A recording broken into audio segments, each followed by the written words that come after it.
the moment as well, we've been saying we mainly upload everything to YouTube initially and then push it out through different channels, but we were wondering if you would recommend any other kind of sites. I don't know if you use Vimeo or anything like that. Yeah, again, it really just depends on the subject matter. There's various channels out there. If it's food related, there's food channels out there, food networks. You've got TubeMogul, which is basically a syndicating platform. Basically upload your video content to there, and then you choose the channels you wanted to syndicate to, and it will automatically feed to these. So like iFood TV. It's very good actually, because you're only putting the tags and descriptions in once. And big problem is time. So again, like Gordon says, you're only uploading it once, and then you're just choosing what channels, and it will automatically go to your Twitter, your Facebook, and these other platforms as well. What about Pinterest? Pinterest is the new platform that's on the buzz at the moment. I'm on the waiting list, but does it take video content or is it solely images? Static images? It takes. I'm not sure. I think it takes links to video content. It's a very similar model to StumbleUpon, which is a social bookmarking tool, and basically you just can posts or websites of your interest, and what you do is pin it.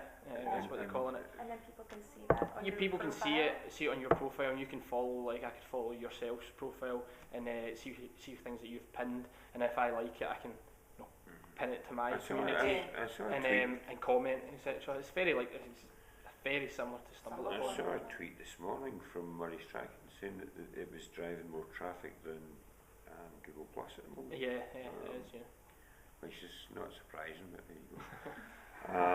It's another thing that people forget about with video content is, it's great, uploaded to YouTube, great uploaded to Vimeo and all these fantastic platforms, but if it's like a website, you could build a website, but if no one knows it's there. It's just static, or you could send out your Facebook community, but if you don't have a community there, then no one's going to find it. So it's really important, even using these social bookmarking tools like StumbleUpon, to stumble it and put in the right tags. So people are searching for it, they'll find it. StumbleUpon is still a big traffic driver, and people overlook it, but it drives a lot of traffic, and it's well worth to stumble upon.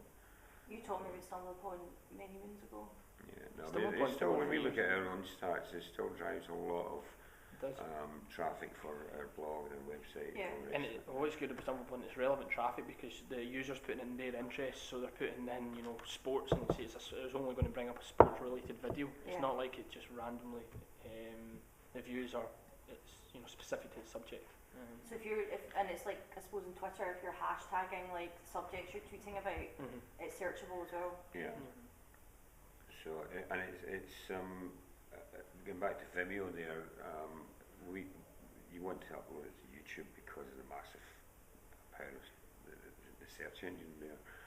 But Vimeo, we prefer the embed code you get from that. It's much better quality than you get from compressed stuff on Vimeo on the YouTube.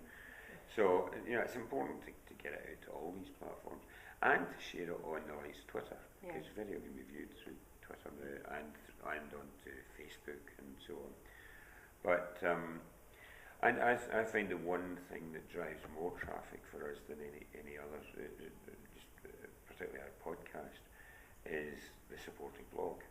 Because in the blog you've got the opportunity to put links in then to all the things you talk about in the blog and in the podcast, and you've got the ability to put share buttons in there, and the share buttons drive lots of traffic. And do people, do you think, read the synopsis about the blog, about the podcast or the video before they actually then listen to it? Yeah, well, I got a message on Facebook the other night from a chap saying I put a link to the podcast up, and it's amazing how much people don't read in a blog as well, because he'd gone in, he'd read the list of topics, and he'd gone back onto Facebook and said, Gordon, just read the list of topics, can we get this in iTunes?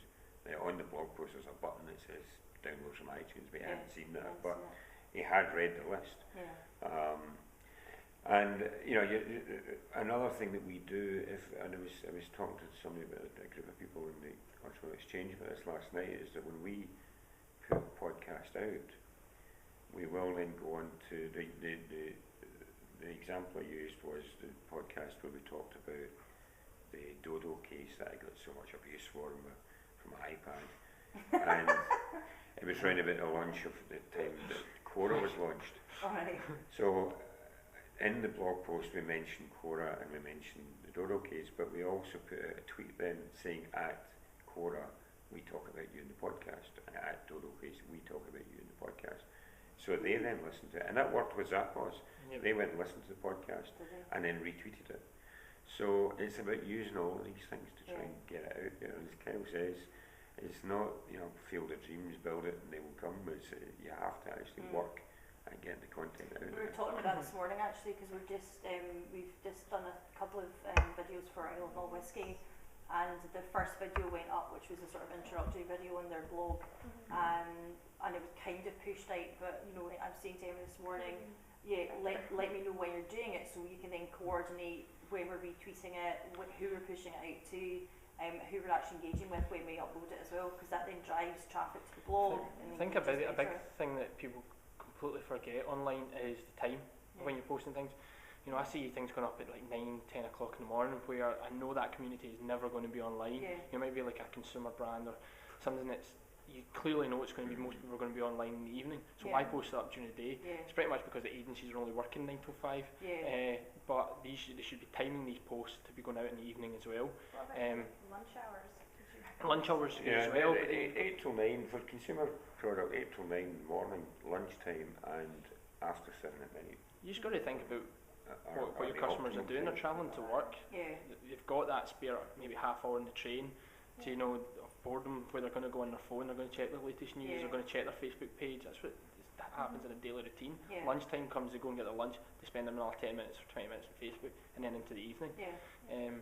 Obviously, if you're talking about B2B and finance and stuff, probably maybe during the day, different times. And I think It's well worth testing. putting these, there's nothing wrong with asking people to share. And we always finish our own blog post with, if you found this interesting, there's a Please good share it. chance that other people in your community will also please share it and Yeah. put the buttons into, and even where you place these share buttons in the blog post can make a difference. Yeah.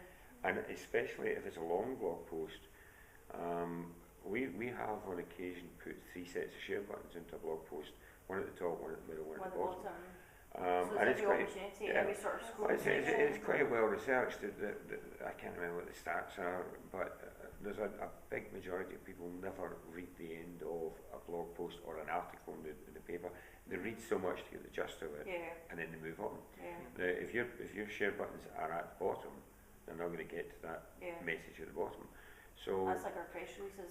yeah. Journalists, if you don't get it in the first paragraph, they'll be like, oh. Yeah, so the position of your share buttons and actually just asking people, just reminding them, look, if you found it interesting, there's a good chance that other people you know will find it interesting, so just Yeah. hit this button and share it. And that drives a phenomenal amount of traffic just by doing that. And people, the amount of blogs we see that have no share buttons is just So, stupid, Yeah.